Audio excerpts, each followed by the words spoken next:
No mistake, least said, sooner spending. A kind word costs nothing, and a bird in the hand can get you arrested. Never you mind him. He's just a big, jolly old prat. Anybody want a drink? Drink! I love it! Oh, it always gets me, that joke, the way you pretend this is a real pub. Drink, you must be joking. Oh, dear. Actually, I love her, even though she is a loony lefty lesbian. Oh, begging your highness, Lord Stezzer, to use such language in front of the aristocracy? No, on the contrary, pretend landlord Bobser. I love it when you talk dirty to me. And me, I do as well. God, you people make me angry. You sit here talking complete drivel, while every second that clock ticks away, the Russians invade another small nation, and we've got to stop it. Fair enough. Don't worry, son, it's just a prop. I do hope you realise that you're spoiling the magic for everyone.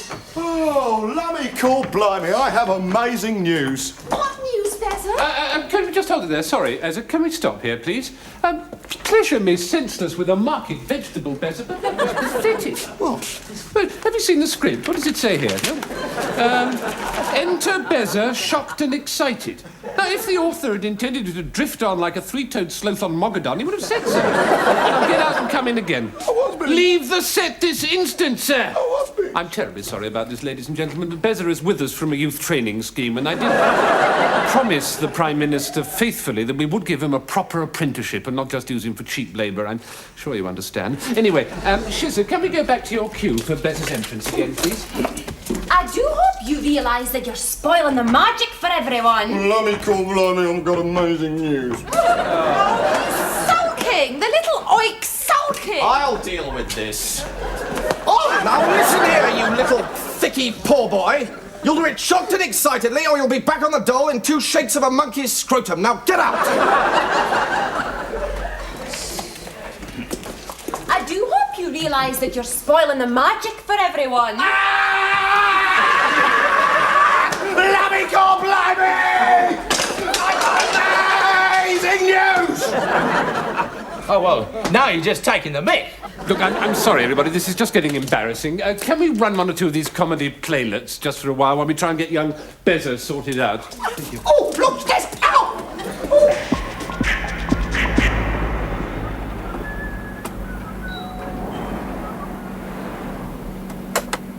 Yes? Have you got a car? Yes? Do you want it washed? No, leave it alone and go away.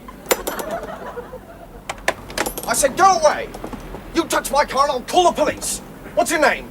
Martin. Well, if I catch you around here again, I'll call the police! What the bloody hell do you think you're doing? Asking people if I could wash their cars. It's £1. £1.50 if you want it polished. Look, if you even go near my car, I'll kill you! Now just leave it alone and get the hell out of here! It's got an alarm on it! Linked up to the police station and it's connected to the mains. If you touch it, you're dead! Oh. What do you mean, oh? Have you touched it? Have you touched my car? I'll kill you! Well, I don't know which one it is, do I? It's the white cap. Oh, that's very clever. We know all the tricks, don't we? Look, I only want to wash it. Oh, it's £1. yes. Wash it like you wash telephone kiosks and you wash old ladies' handbags and you wash policemen in the groin at football matches. Well, let me tell you, Sonny, I paid for that car with sweat and hard graft and money. I'm not about to let some grubby little animal slash the tyres and kick the headlights in and scratch the doors and then steal it. Are you alone? Where are the rest of you? My God, they're on the roof! Mary! Get upstairs! Don't you just do it! You filthy animal! Look. Will you give me £1 not to wash it? Not to wash it. And you won't polish it either. Well, it's £1.50 not to polish it. Thanks a lot. Doom, doom, doom, doom, doom.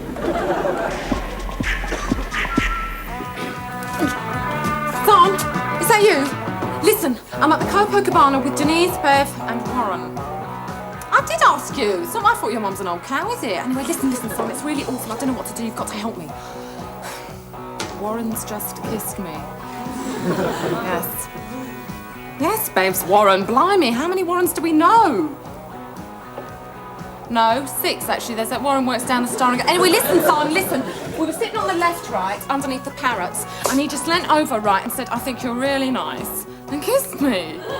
Yeah. That was lovely. Bev was in the lab. No, Denise was in the lab as well. They went off together. God, son, what am I going to do? This is really serious. Well, what if they go off to the lab again and leave us? I mean, they could be in and out of there all night. It's the only place you can hear yourself think down here. You can't just go back and sit down. It would be so obvious. I mean, look, let's face it, son. There's always been a bit of a thing, right, between me and Warren. I mean, do you remember that time down at the Odeon? With the ice cream? We're going to have a talk, you know, because we cannot let it go on like this. We've been ignoring the facts for too long now. I mean, you should see him tonight. White shirt, Wranglers, feather haircut, dripping in Aramis. And I just don't think I'm going to be able to control my feelings, son. I know. It's awful. It's awful, isn't it? Bev's going to be so upset. I feel such a cat. Oh, hang on, something's happening. Oh, no, it's all right. Bev's gone off to the lab again. No, on her own. Hang on. Son. He's kissing her. Denise! Denise, no, I am not kidding. Bloody hell, the two-timing bastard! I'll bring you back, son. I'm going to the lab. Out of the question. We cannot proceed with this episode until he's learnt to deliver his line like a professional. Well, what's he doing on a youth training scheme anyway? He's far too old. Well, perhaps you're unaware, Ezra, that in order to bring unemployment below the 1 million mark, the government has raised the school leaving age to 55. The only way to get people off the dole is to stop giving it to them. Quite right. When I was a lad that didn't have any nice youth training schemes, you had to go out and get yourself a job. Well, I still don't see why, just because the Labour Party and the trade unions have forced all this unemployment on Mrs. Thatcher, that we should have to put up with some disgusting little gutter snipe who can't even say his line. Yeah, I'm not blooming deaf, you know. I didn't say you were deaf, Bezer. I said you were a disgusting little gutter snipe. I thought you said I was deaf. Well, all the best, and mine's a large one, but this is getting silly, eh? I mean, here we are, hardly half a miney mo into the first episode, and we've completely seized that. Well, it's better not to do it at all than to do it badly, Bobser, my cloud of unknowing.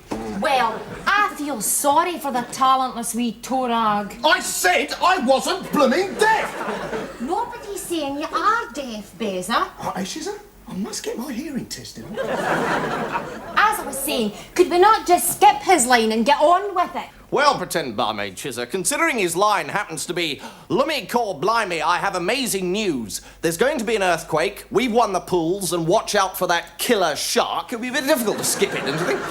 Exactly. We're just going to have to teach him how to act. Well, you know, I shouldn't be at all surprised if it doesn't take us so long to teach the little tyke to get his lines right. That by the time he does, it'll be the end of the show and there won't have been any point. You've just given away the punchline to the whole thing. Sorry, I'm sorry. Doom, doom, doom, doom, doom. Donaldson, sir. Just brought my boy, Neil. Ah, yes, Neil. Mr. Donaldson, do come in. Sit down, sit down. Sergeant Harris has just made some tea. Oh, army tea. Love a cup. Neil? Yes, thank you. No sugar, please. Oh, army tea, Neil. Take it just as it comes. Always hot and sweet. Am I right, Sarge? So, Neil, I gather you're interested in the idea of an army career, is that right? Well, yes. Reasonable O-levels, good at games, but, look at him, eh? Is he a man? Nowhere near. Huh? Has he ever actually served? Ever immersed himself in that position of mutual responsibility and individual self-respect that's second nature to men of our generation? I'd like to learn a trade. I thought perhaps mechanics, you know, tanks, that sort of thing. Yes, well, Painting coals black, drilling, square bashing, spud bashing, packy bashing. All seems pointless at the time, but it teaches you to serve with honour. Do I sound old-fashioned? I'll make no apologies. Serve with honour. When did his generation ever serve? Eh? Hey, go and visit a few old ladies once a week, huh? Go on a sponsored cartwheel to raise money for the open prisoners. Or failing that, I thought perhaps electronics, the signals or something. Well, of course, there's the Royal Corps of Signals. Every day there are muggings, rapings, beatings up, systematised violence. All right, that's the army. No one said it was a place for weaklings. But police, he teaches you to look after number one. I'm all right, Jack. Just some way of, you know, acquiring a skill. A skill, yes, naturally. There's something about us army-trained men. Don't know what it is exactly. A dignity, a bearing, self-respect, call it what you will. You've got it, sir, of course. I flatter myself I've got a trace of it left. We've been fit. We know the limits of our bodies. We know what it is to command, and perhaps more importantly, we know what it is to obey. Basically anything to get away from my father. Yes, I see. Well, Sergeant... Sir! No, not you, Sergeant Harris. Could I have form E37L, please? Begging your pardon, sir, I was back there. E-barracks, Famagusta, standing in front of Colonel Marcus, taking the orders of the day. He was like a father to me, Colonel Marcus. I served that man, did I say that man? That saint! I served that saint for 2 years. He was a bastard. We loved him. He was like a father to every man in Cyprus.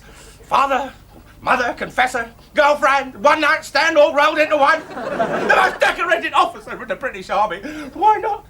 Why not? An officer can dress up occasionally if you like, can't he? Dad, it's not like that anymore. It's changed completely since your day. It's a place for professionals, a chance to learn a trade and get out of the rat race. No? Let's give it that idea. No, Mr. Donaldson, I'd like to congratulate you on one of the most moving and accurate descriptions of today's army I've ever heard. Believe me, if ever you need a desk in this office, it is yours. But what? And stand up when you're addressing an officer of the Queen! Thank you, sir. I can see he's in safe hands now. Thanks for the cuppa, Sarge. Yeah, mate, any time. Right, you medical, strip and jar! Double, double, double!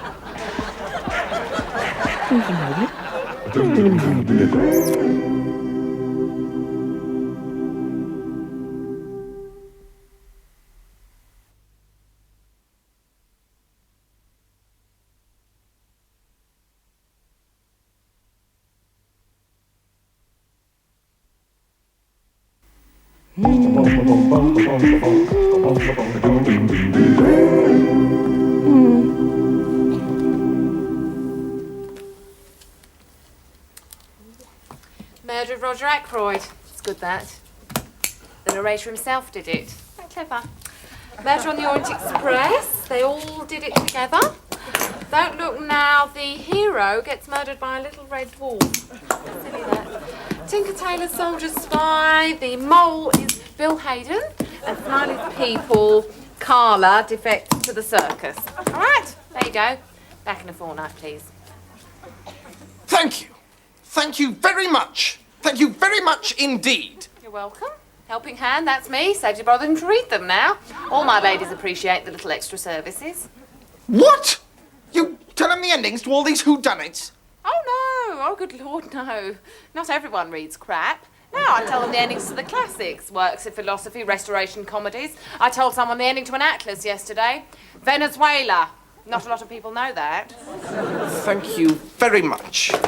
Welcome. Well, I've got 3 other books here, and I'd like them stamped by someone else, please. Suit yourself. Philidor! Good afternoon, miss. Are you familiar with this book? Hercule Poirot's Christmas. No, I've never read it. Good. I didn't Would you- need to, you see, because Miss Morgan told me. The detective did it. Look, will you please stamp this book out without telling me who did it? Right, keep your shirt on. Sherlock Holmes, that's nice. Don't worry, I can't even remember who did it, but I do know that the speckled band is a snake. That's all you need to know, really. That's the crux. That is the bloody limit! The pair of you have totally ruined my enjoyment of these books. You're interfering, busybody, literary saboteurs. And I hate you. Both. Where is the chief librarian? Sir. Your staff told me the endings to all my whodunits. No, sir, I can only apologise for the professional zeal of my colleagues and trust that since Sir has one remaining book, he will allow me to stamp it for him personally. Well, there you are. Thank you, sir. Ah, A.J.P. Taylor's The Second World War. I'm reading it myself, sir. Well, for God's sake, don't tell him who won. I don't need you to tell me that the Allies won. You bastard, sir. I was only halfway through. Now then, young Bezo, we're going to teach you to act, so that you may be a credit to us, to yourself, to the pretend pub, and to your family. in whatever foul tenement they eke out their miserable existence. Just a minute, Lord Staiser. There's no shame in being poor. Shitter! Ladies and gentlemen, I sincerely apologise for that last remark. I assure you, it in no way reflects the editorial policy of either myself or my mother. Ezra, these are to be your lessons. From Ezra, you will learn deportment. Oh, Lord Stesser, surely you're not going to have me deported just for being a yacht. It means how to walk properly, you peasant. Ezra, please.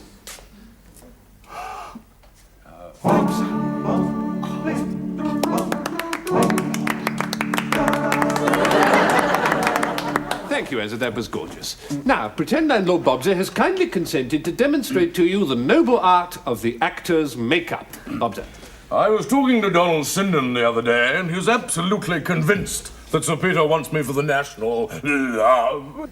There you are. And that's the sort of thing that actors make up. Now then, Bezza, Shizzer and I are going to show you a little bit about the stage fight game, or rough full tumbling, as the Yanks call it. Now, the trick is, Bezza, is to ride out the blow. There's no danger, you're perfectly safe, as long as you ride out the blow. The king of them all, Lunatic O'Dimple, once took a Pershing missile full in the gut simply by riding it out. He took it smack in the breadbasket, pulled back on it, and it glanced off harmlessly, completely destroying Guildford. What a man Lunatic O'Dimple must have been. One of a breed, Bezza, one of a breed. Now, Shizzer is going to try and take me out with that sherry bottle, but she won't do it because I'm going to ride it out. I'm going to pull back on bottle and ride it out. Now go. There, you see? Mail on the desk, sir. Oh, Already? good. No calls, I think, this morning. There's rather a lot to get through, Right. okay? Yes, but there is a Mr. Sandwich to see you, sir. Sandwich? Sandwich. Now, where have I heard that name before? No, not going to remember. All right, show him in, please. Yes, sir. Oh, and 2 coffees, please, Miss Sandwich. Yes, sir.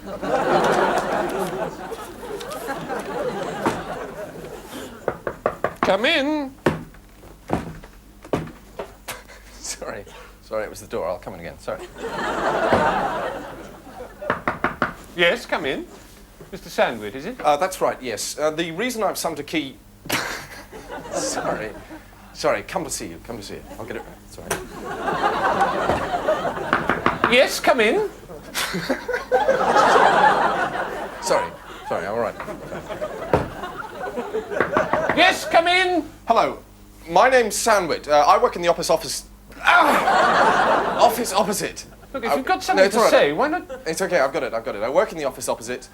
I was just looking out the window and I saw that your car was being broken into. What? Where's it gone? Hello, my name's Sandwich. Which way I work in the office...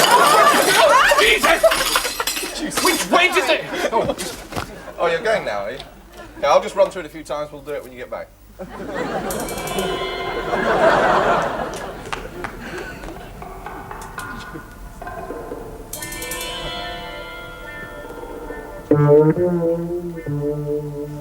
Wake up, please. Wake up at once, please. Wake up now. Come on, wake up. Just do as they say, dear. That is very good advice, Mr. Ram. I do hope you will continue to be as sensible. Wake up! Mont, they are awake. I am talking. I see that we share a taste in pictures. You are fond of Matisse? Look, who are you? What do you want? Such courageous strokes of the brush. Courageous and yet cunning. What were you doing, please, at 8:30 yesterday morning? I was having breakfast. Line number 1. Mont.